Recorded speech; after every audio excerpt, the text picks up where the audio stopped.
The following is a class on the Bhagavad-gītā As It Is, second chapter, text number 28 through 38, given by His Divine Grace, A.C. Bhaktivedanta Swami Prabhupada, recorded on December 11th, 1968, in Los Angeles. Manifest in that beginning, manifest in their interim state, and unmanifest again when they are annihilated. So what need is that for lamentation? 29. This is another theory that voidism, that before this manifested life, there was void. And after this manifestation is over, still there will be void. Because according to voidism, everything is manifested originally void. So Krishna puts forward this argument that before this manifested form of life, there was void.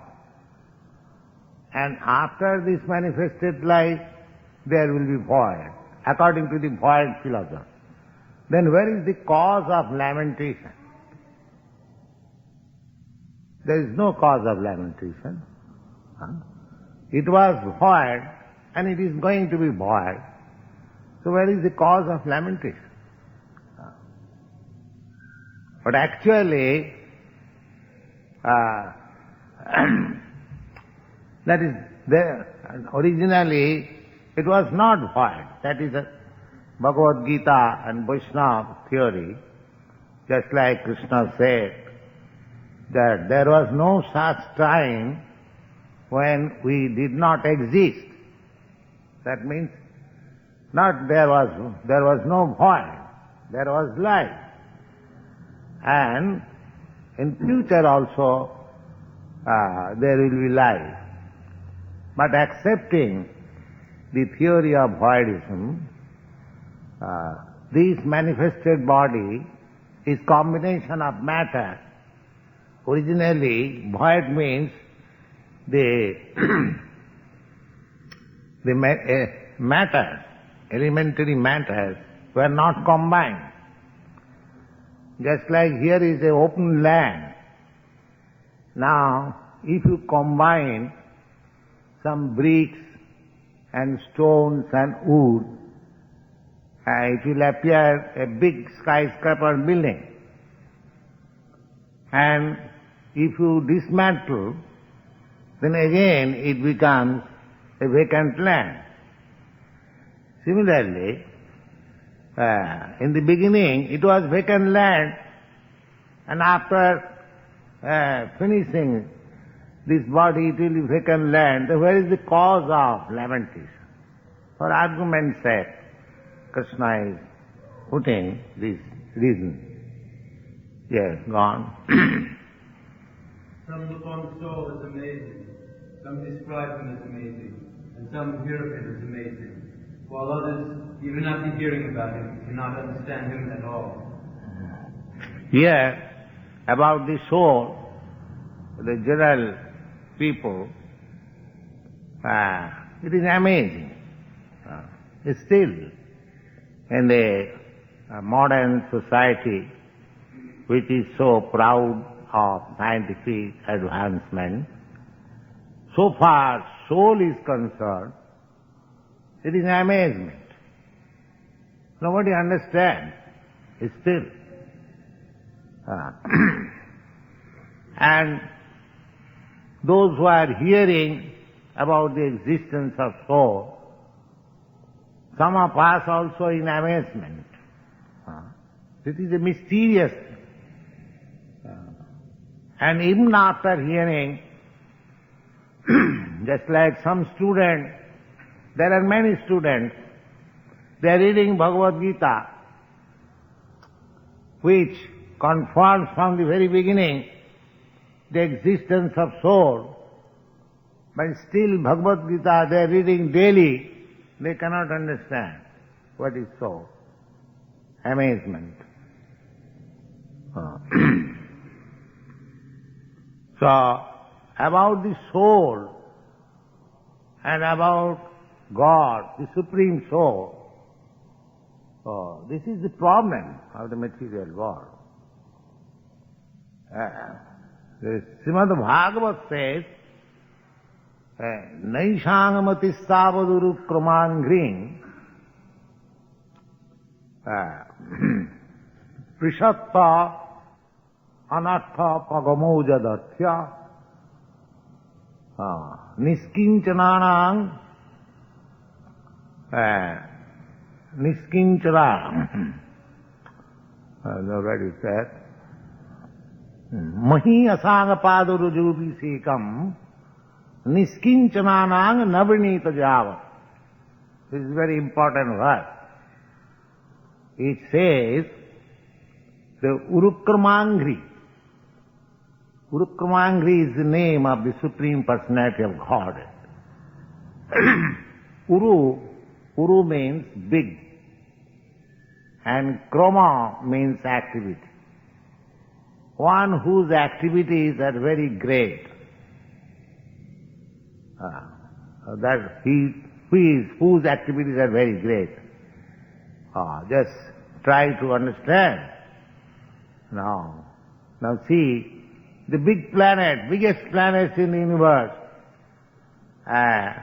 the sun glow is floating in the corner of the sky. So whose activities these are? Who has caused this floating? This is called urukrama, big activity. Not that because you have some or other balance some millions of dollars in the bank and you have become Rockefeller or Ford. That does not mean you are a very big worker. Here is the big work. Millions of planets are floating in the air by his arrangement. He is called Urukkamang. Big work. So, Bhagavad says, Naishangamatistavat Urukkamangri. If anyone understands Urukkamangri or the Supreme Lord, for him to understand the existence of soul is not very difficult. Just like one who has seen the sun glow, for him to understand what is sunshine is not very difficult. But one who is perpetually in the darkness, neither has seen the sunshine nor has seen the sun glow, for him what is light, what is sun, it is very difficult to understand. So Urukkamangri, the Supreme Personality of Godhead, cannot be understood. And if it is understood, Prishatya Anartha Apagamo Jadarthya. If one understands what is Urukkamangri, God the Great, then immediately all his ignorance, illusion is over. Anartha upasama. Anartha means just like we are unnecessarily entangled in this material affairs. So if one understands the Urukkamangri, God, then immediately his entanglement in these unnecessary activities of the material world becomes stopped. But how it is possible? Mahiyasanga padurajubisikam niskinchananang navrinita java.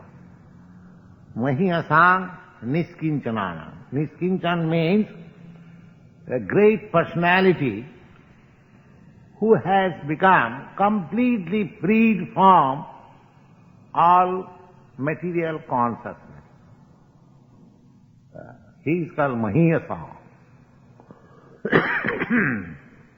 he is also great, the great soul. So unless one takes a shelter of the lotus feet or the dust of the lotus feet of a great personality who has no material affection, nobody can understand what is God. Naishanamatistavadurukramandring prishattanathopagamojada. As soon as one understands the spirit soul and the supreme soul, that can be understood only when one is taking shelter of a great personality freed from material contamination. This is the version of Srimad Bhagavatam. Otherwise, it is amazement. To understand about soul is amazement. To understand about God is amazement. So Vedic injunction is therefore that if you are at all serious to understand tad-vijnanam, that science, transcendental science, tad-vijnanam arthe sa gurumeva vigachet, the Vedas says, then you must find out a bona fide spiritual master. Tad-vijnanartham, if you are seriously interested. Go on. 30. O descendants of Bharata, he who dwells in the body is eternal and can never be slain. Therefore you need not grieve for any creature. Now, after putting forward all definitions and arguments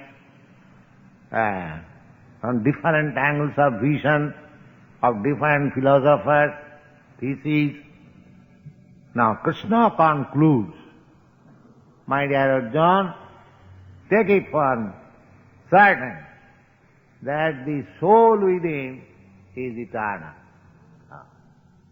So, because we are in Krishna consciousness, even if we do not understand what is the constitutional position of the soul, yet because Krishna says, we should accept it.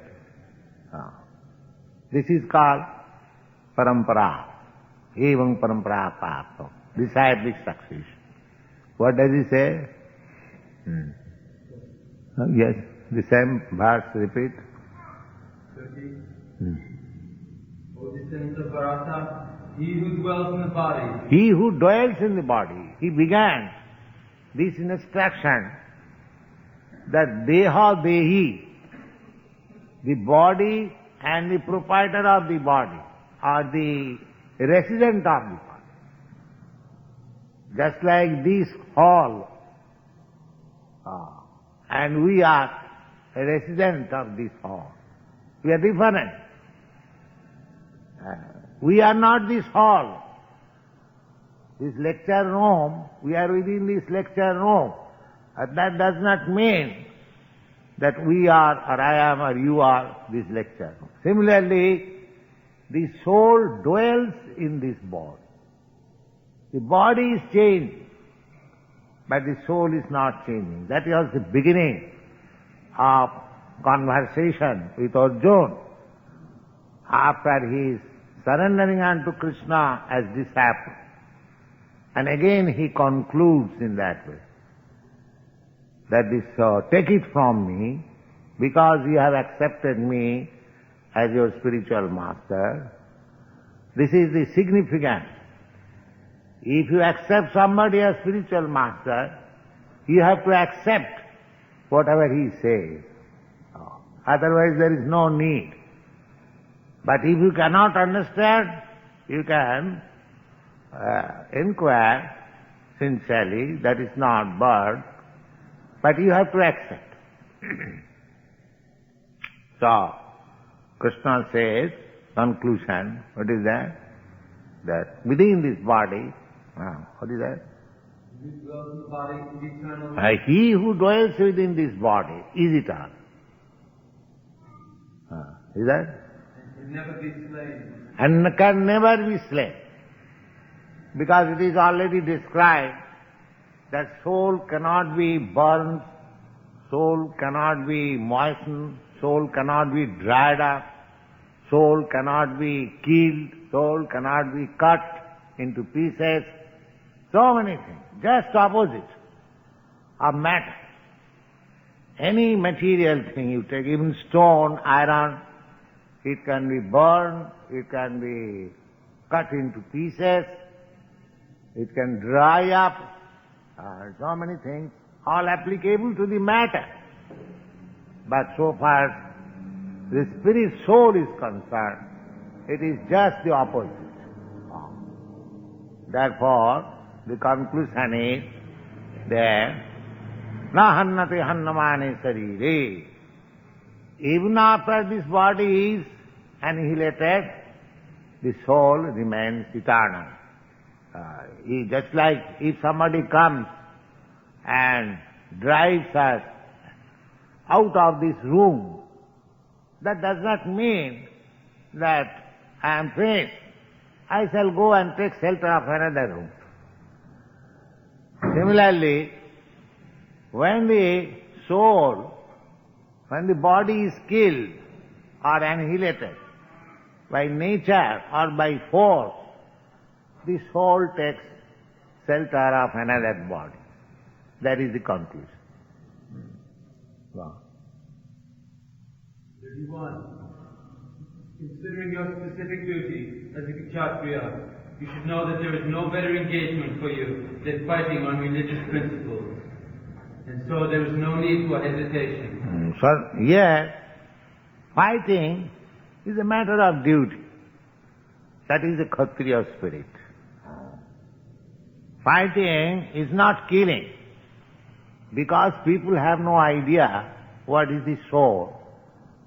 Therefore, they think that stopping war will help us in a peaceful condition of the society. There are so many troubles. So long this body is there, war is one of the items. Even war is stopped. There is no question that people will live forever. No. That is not the law of nature. Dukkhalayama sāsvata. This life. The problem is how to stop our contact with this material body. That is the problem. Not that these general people, they are thinking, if there is no war, then we shall be very happy. How you will stop your war with Maya? Maya has declared war with you, or you have declared war with Maya. Devidhi se kanumai mama maya durattaya. The Maya, the material nature is enforcing. Why you are closing this door? Oh, because it is very cold outside. And who is forcing? Immediately there will be cold, immediately there will be fog, immediately there will be excessive heat, immediately there may be earthquake. How you can stop it? So, they simply think, just like innocent child,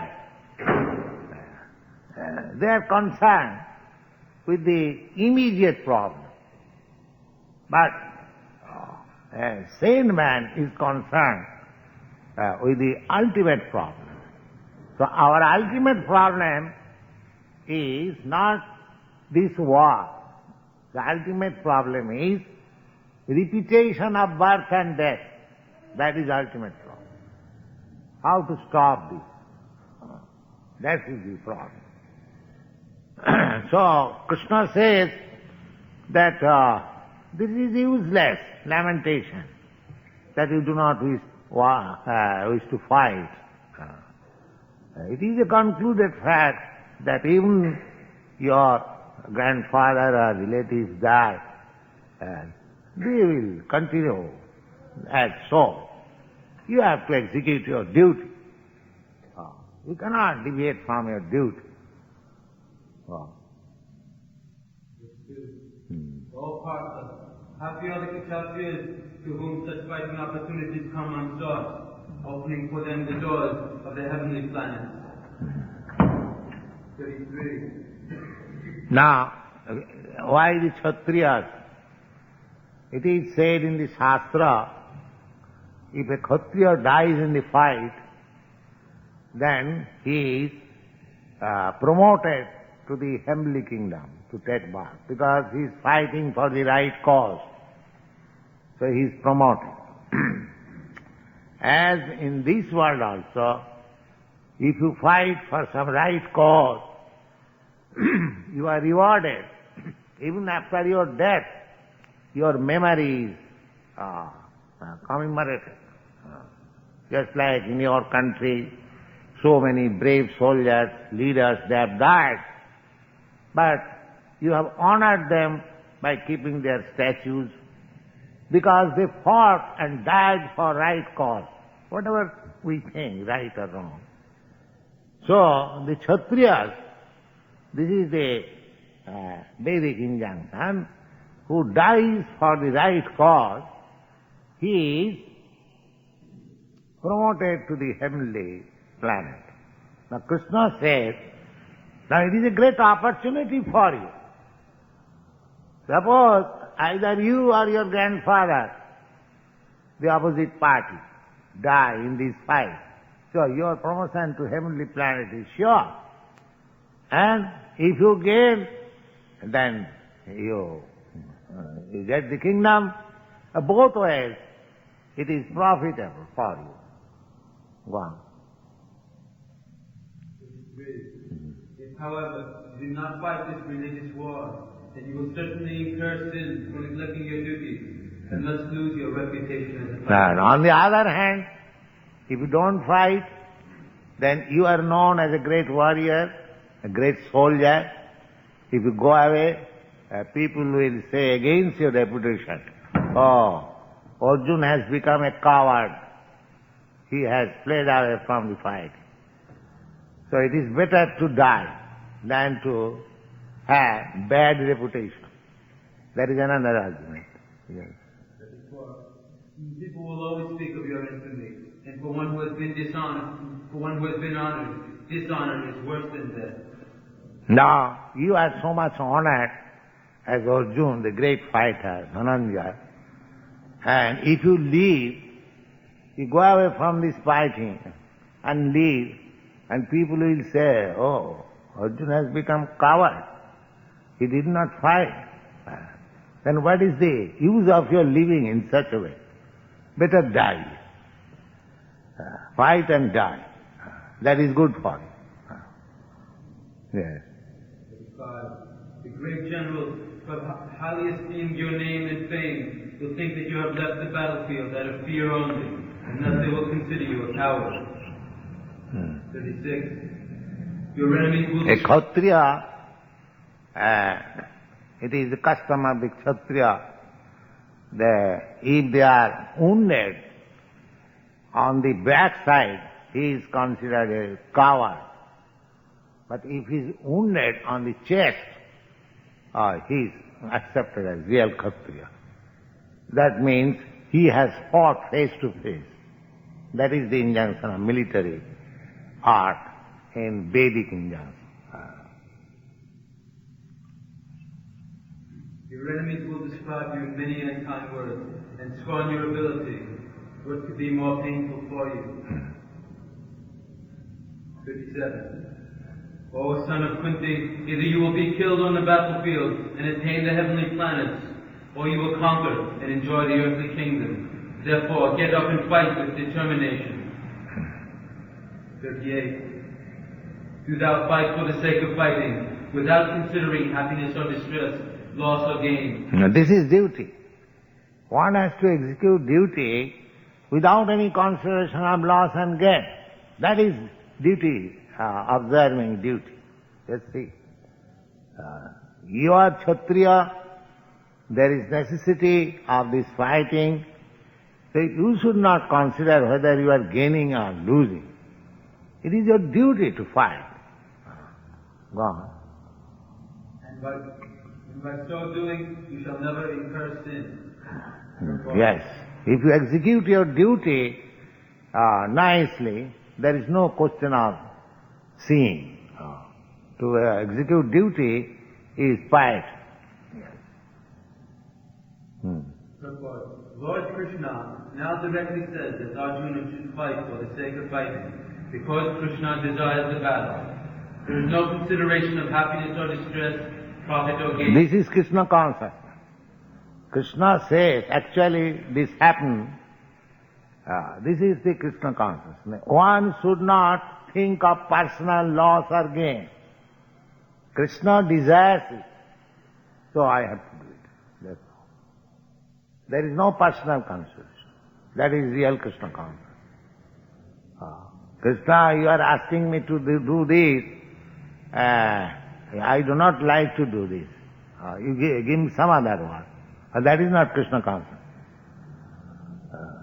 There is no, yes or no. As Krishna says. What Krishna says?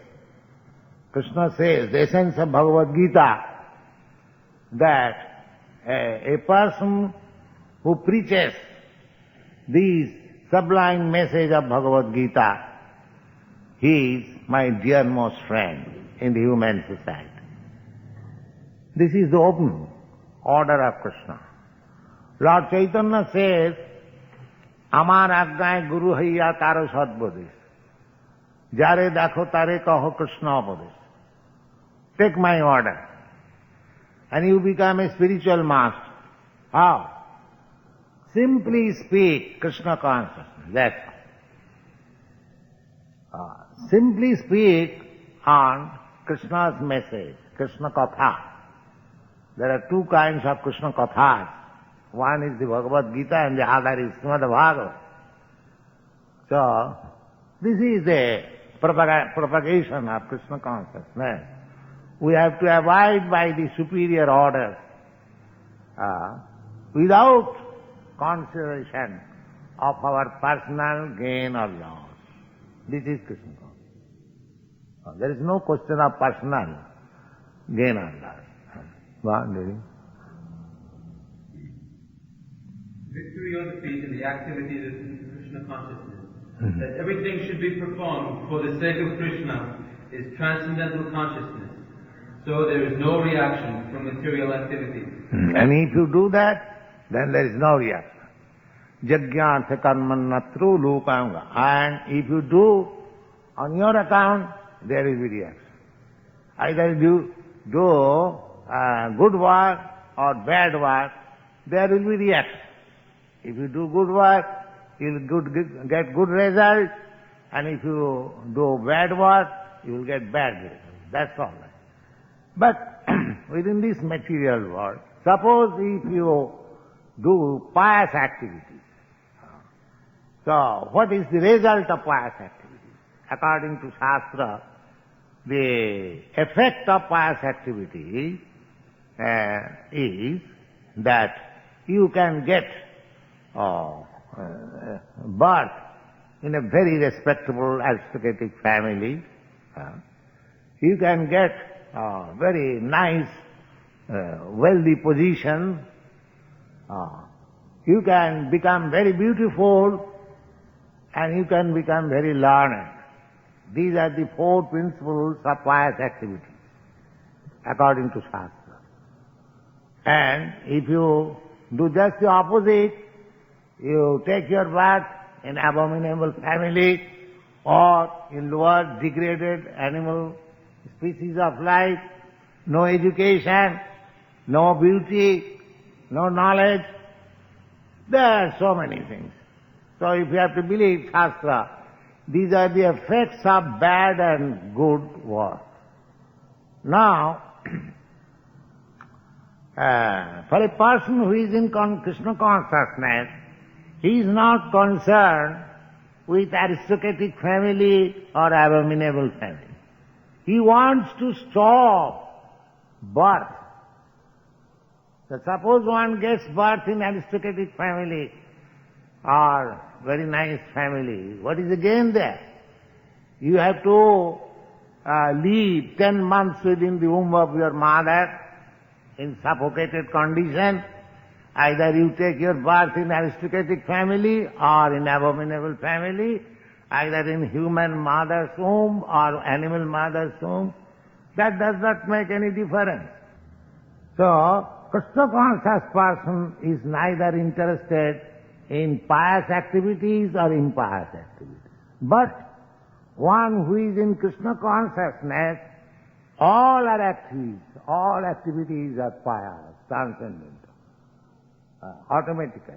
He hasn't got to try separately Jasyasti Bhakti Bhagavata Kinchana, anyone. Take for example, non-violence. Non-violence is good quality. Now here you see Krishna and Arjuna. Arjuna is a devotee of Krishna. Automatically he is trying to be non-violent. Why should I fight? This is Krishna consciousness. Because he is devotee of Krishna, non-violence is already his quality. People are starting vegetarian society to become vegetarian, very uplifted society. But the persons who are in Krishna consciousness, they are already vegetarian.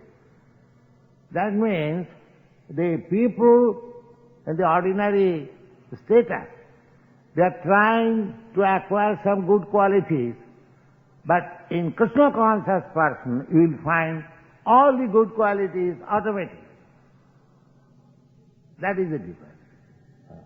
The Krishna consciousness, Krishna conscious person is not interested that this is good work or this is bad work. He is interested with Krishna because his activities in Krishna consciousness is all transcendental, better than good, Suddha Sattva, pure goodness. In the material world, the goodness, the quality of goodness is sometimes tinged with passion and ignorance. But in pure goodness, which is Krishna consciousness, there is no tinge of passion or ignorance. Automatically everything goes. Yes? Anyone who acts for his sense gratification, either in goodness or in passion, liable to the reaction, yes, good or bad. That is explained, yes. Anyone who has completely surrendered himself to the activities of Krishna consciousness is no longer obliged to anyone, nor is he indebted to anyone, as we are in the ordinary course of activity. It says, quote, anyone who has completely surrendered unto Krishna, Mukunda, giving up all other duties, is no longer a debtor, nor is he obliged to anyone, not the demigods, nor the sages, nor the people in general, nor kinsmen, nor humanity, nor forefathers. That is the indirect hint given by Krishna to Arjuna in this verse, and the matter will be more clearly explained in the following verses. That's how. There is a verse in the Shrimad Bhagavatam, Devarsi bhutaptaninang pitrinang, Devarsi bhutaptaninang pitrinang, Nayang rini na kinkara rajan, sarvatmanaja saranang sarannam gato mukundam parihattu kartum. The meaning of this verse is that anyone who is born in the human society, civilized society, he is indebted immediately, just a child is born in a family. So according to Vedic injunction, he immediately becomes indebted to so many items. What is that? He becomes indebted immediately to the different demigods, sun, moon, Indra, Chandra, so many. Because we are receiving light from the sun, from the moon, so you are indebted. People do not care for it because they have no knowledge. Therefore, in the Vedas, the sacrifice is recommended to perform respective duties to become discharged from the indebtedness. So you are indebted to the demigod, indebted to the sages, just like Vyasadeva. Vyasadeva, he has given us so many Vedic literatures. So we are taking advantage. So Deva, Rishi, Bhuta, ordinary living entities, even cats and dogs. But we, instead of being indebted, we do something else. Just like you are drinking milk. So you are indebted to the cows. So instead of repaying the indebtedness, we are killing them. So in this way, we are complicated in so many ways. Devarsi bhuta puninang pitrinang. Pitrinang means in the family in which you are born. You are indebted because you are inheriting property, you are inheriting the mother's affection, father's affection, so are you indebted. People should consider that is civilization. So, but anyone who has taken shelter of Mukunda, Mukunda is Krishna, he has no more any indebtedness. He becomes free. All indebtedness, a charge is taken by Krishna and he will square up the account. There is no doubt about it. He says that. Aṅ-tāṅ sarvapāpibham mokkhaśya. Yes. All right. So any question? Yes. I understand that it's an offense to wear red or blue in the Krishna temple. Why is this true? What is that? She says it's an offense to red or blue in the temple. Blue? Red or blue. She wants to know why this is. I don't know. Why is it an offense to wear red or blue clothing in the Krishna temple? That's what she's saying. Oh.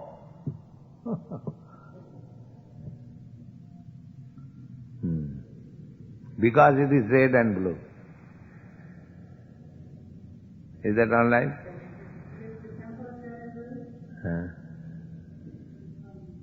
You see, you have to accept the Vedic injunction as it is.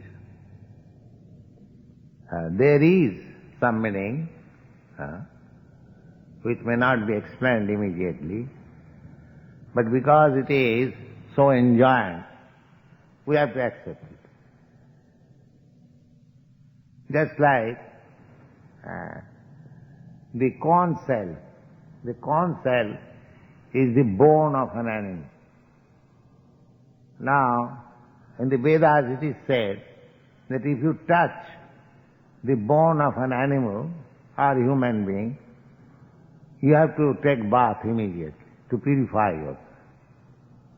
Now this corn cell is also a bone of an animal, and it is kept in the deity's room. Now if you say, oh, the bone of an animal is impure, how it is that? It is kept in the deity's room. So, actually it is being done. Why it is being done? Because it is injunction of the Vedas. Similarly, all such injunctions we have to accept, but there is meaning. There is meaning, and that may not be understood immediately. That doesn't matter. So, if instead of a red garment, if you take this saffron, what is harm to you? So you should accept the injunction.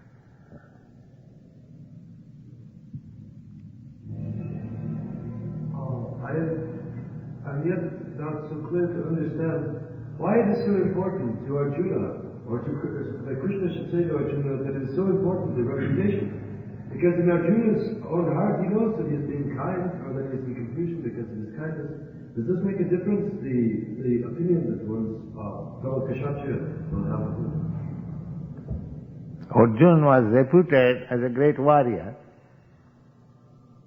So, he should remain a great warrior. A warrior's business is not to stop fighting on the plea of becoming kind.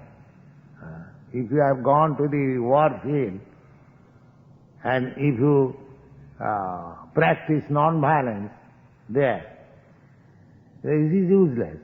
Why should you go? There is a Bengali proverb that naste bose ghumtatan. That in India, the girls, they cover their head. That is the system of married girls, shyness. So, it is said that one girl is on the stage for dancing. Now, while she is to dance, she is covering the head. What is the use of covering the head? You have come to dance, you dance. Similarly, in the war field, you have gone there to fight. What is the question of becoming non-violent? So things should be done according to the time and atmosphere. In the war field, there is no question of non-violence. That is, the war is arranged for committing violence. Where is the question of preaching their non-violence?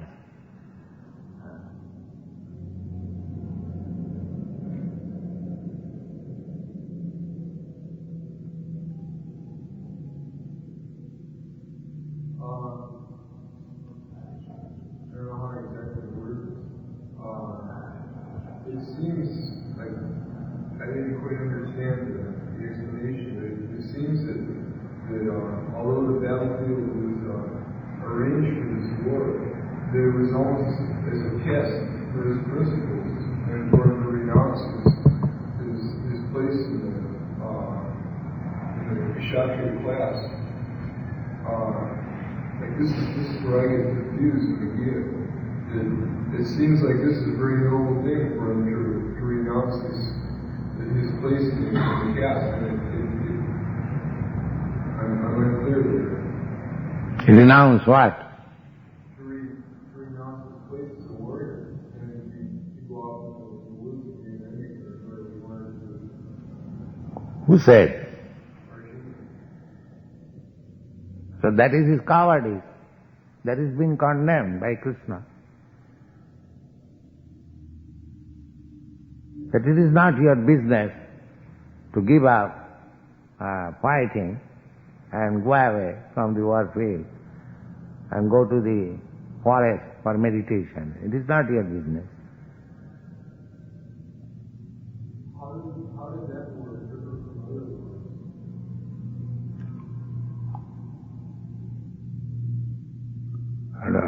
It is sometimes knife is pierced in your body by a surgeon, and in another occasion another man pierces a knife to stab you. Do you think both knife piercing is the same? Similarly.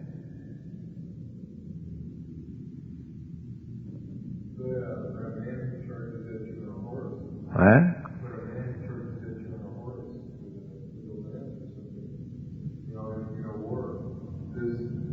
Now, first of all, try to understand this, that piercing the knife in the body is not always bad. Similarly, war or fighting is not always bad, provided it is done for right cause. That should be understood. So when the director is Krishna, the Supreme Personality of Godhead Himself is directing. So there is no cause of stopping. He has His plan, He knows. We cannot judge. So He is the Supreme. So that worry is necessary because it is desired by the Supreme Lord.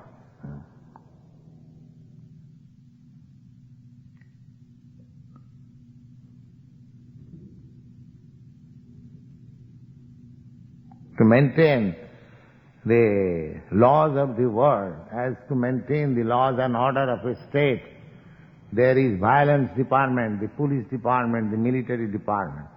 Why? The government can stop it. This is unnecessary expenditure. No. There is necessity for maintenance of the state. Similarly, war is sometimes necessary for maintenance of the order of the world. But people have misused, that is a different thing. But here, in this battlefield of Kurukshetra, there is no question of misuse, because it is under the direction of the Supreme Personality of God. There is no such question of misusing. War is necessary, but that does not mean it should be misused.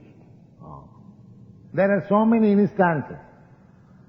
Just like sex life is necessary for generating, for progeny, but that is being misused for self-gratification. That is another thing. In Bhagavad-gītā, it is said the sex life in religious principle. The religious principle means, according to Vedic injunction, putra te kriyate bharya, putra pinda prayojanam. There is necessity of a bona fide son in the family. And to beget a bona fide son, there is necessity of accepting wife. So, acceptance of such wife and sex life in that connection is not abominable. But to keep some friend and enjoy sex life for sense gratification, that is abominable. But the function is the same. Somebody may say, why, this is also sex life, that is also sex life. But there is much difference. Similarly, apparently a thing may appear to be the same, but it has got great significance.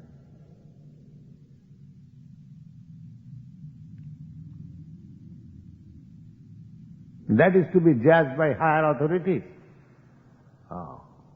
That higher authority is, supreme authority is there, Krishna Himself.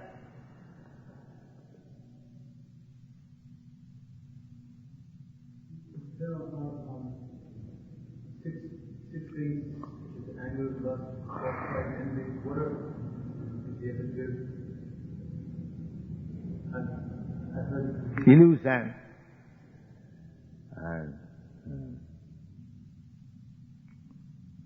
and enviousness.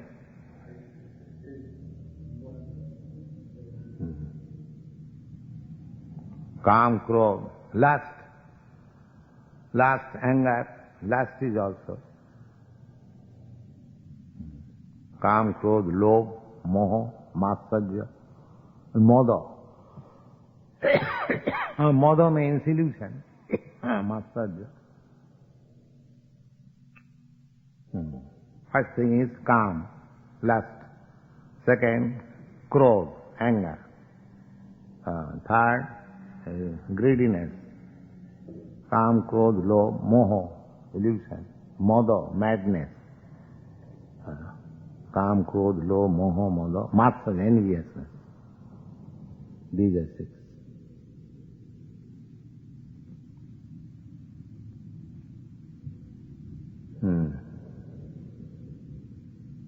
So, Anything more? What is meant by madness? What is meant by madness? That's why don't you see all these people of the world, they're mad? What they're doing? The whole day the cars going this side, that side. What is the aim of life? They're mad.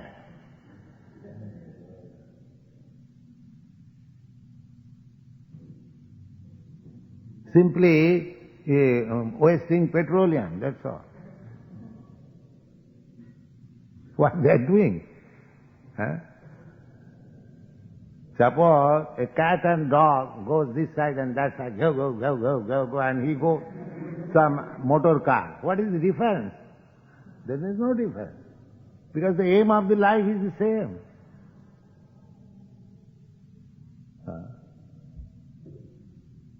Therefore they are mad. That is explained. Nunang pramatta kurute vikarma jadindriya pritaya prinoti. Nunang pramatta. Pramatta means mad. Prakishta rupena matta. Sufficiently mad. And why? Kurute vikarma. They're acting which they should not act. They're acting in a way in which they should not have done. So what is the aim of their acting? Indriya pritaya, simply for sense gratification. That's all. So, Rishabdev says, na sadhu manne. This is not good. Na sadhu manne. Jato atmanoyam asannapi klesade asadeha. These madmen do not know that this is the cause of getting this miserable material body.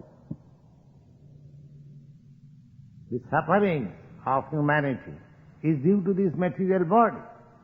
And the cause is bikarma, acting for sense gratification.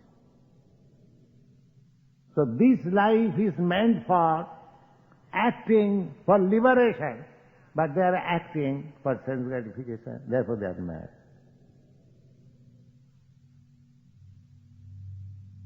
They do not know the aim of life. Life after life they are working. The cat's life, the dog's life, the horse life, the man's life, or even demigod's life, simply for sense gratification. And so long he will continue these activities of sense gratification, he will have to accept some sort of material body in the 8,400,000 of species, either as demigod or as dog. So this is going on. The Chaitanya Mahaprabhu says, Ei rupe brahmanda bhamite kono bhagavan ji. They are encircling or circumambulating in this cycle of birth and death. Out of many, many millions of such persons, if one is fortunate, he comes in contact with Krishna's representative, and by which he becomes Krishna conscious and his life becomes sublime.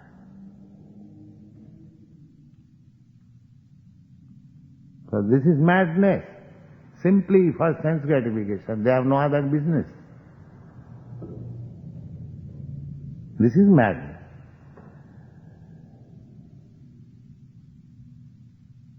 What do you think? This is not madness? Huh? Yes. There is no difficulty to find out a madman. Any man you find out, he is a madman.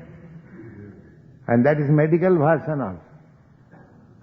That is medical version. In India there was a case, a man was murdered and the criminal lawyer pleaded that he was in madness. So the expert, the medical practitioner was invited and he was asked to examine whether this man is in madness. So he said that so far my experience goes, I have studied, every man is a madman, more or less. Every man in the material concept of life is a madman.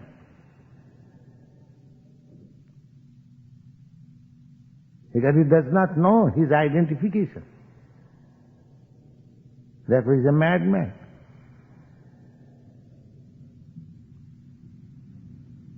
Pishachi paile jana matuchanna, just like a ghostly haunted man.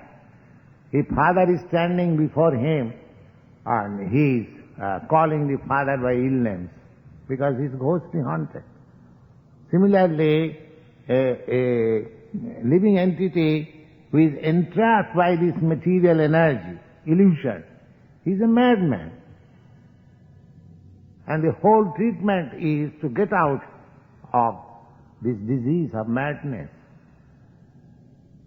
misidentification, misconception of life. So it is not difficult to find out a madman.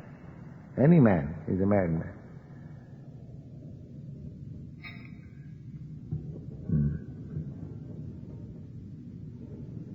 Yes. Prabhupada, what is the position of Lord Shiva? Lord Shiva is a demigod, but he is higher than all other demigods. He is higher than Lord Brahma, but he is not the Supreme Lord. Just like there are different gradations, that is not difficult to understand. In society also, there are different gradations.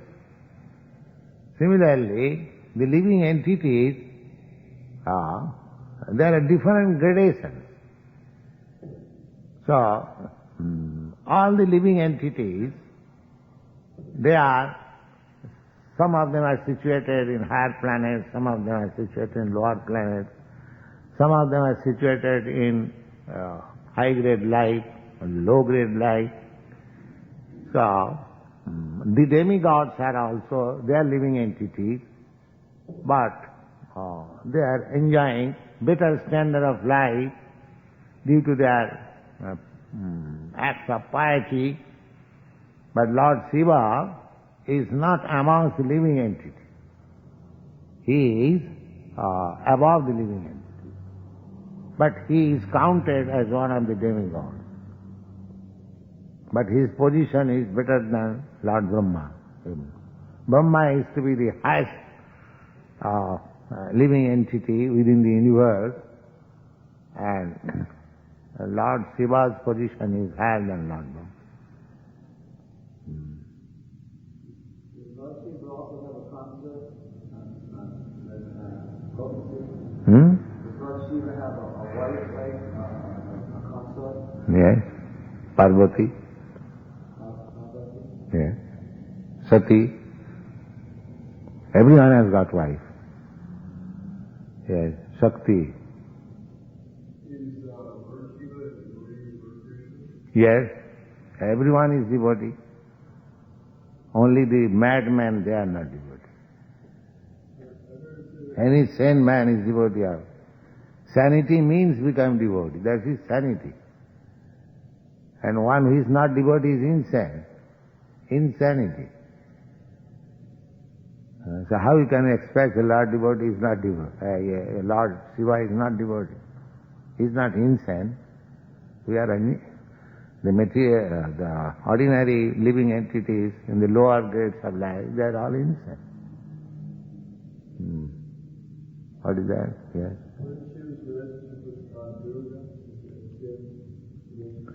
Yes, Durga is the material energy. So Lord Shiva is directly connected with the material energy. Therefore, he is less than Lord Vishnu. Vishnu is not directly related with the material energy. The example is given in the Brahma Samhita, just like milk, as soon as in touch with something sour, it becomes jugared. The jugar is milk, but it is not milk also. Your child requires milk, you cannot give sugar. Nobody can argue, sugar is milk preparation, why not give? No, it will be not beneficial for him.